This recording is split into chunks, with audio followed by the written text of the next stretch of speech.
Kwame and Chelsea were beautiful, and I just adored them.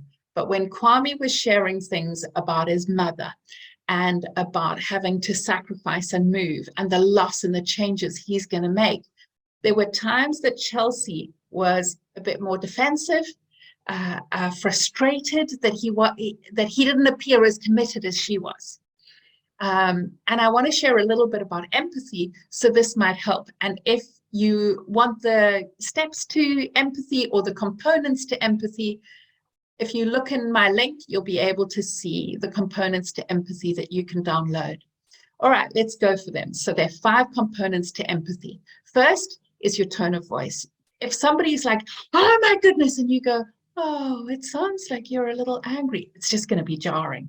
Next is eye contact. If somebody's looking out of the window because it's too intense and you try to get the same level of eye contact, or you try to impose eye contact, it's going to be really uncomfortable for them. So match where they're looking and connecting with you, because the more components that you use in empathy, the more it connects with the mirror neurons and it co-regulates the other person.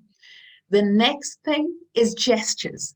If they are using big gestures and you are just quietly sitting there meek, it doesn't connect in an embodied way with them. If they're not using gestures, mirror what they are feeling in themselves so they feel met.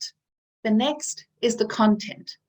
If they are talking about one thing, so Kwame talking about his mom and how distressing it is, and then Chelsea talks about the wedding, it's 2 different things, and Kwame will left feeling unheard. So you want to talk about the same thing that they're talking about. And finally, the essential thing is the intent. Why are they sharing it?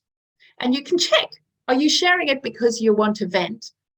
Because you need empathy and validation? Because you'd like a hug? Because you'd just like me to listen? And if they say you want empathy, the start of that is listening and reflecting.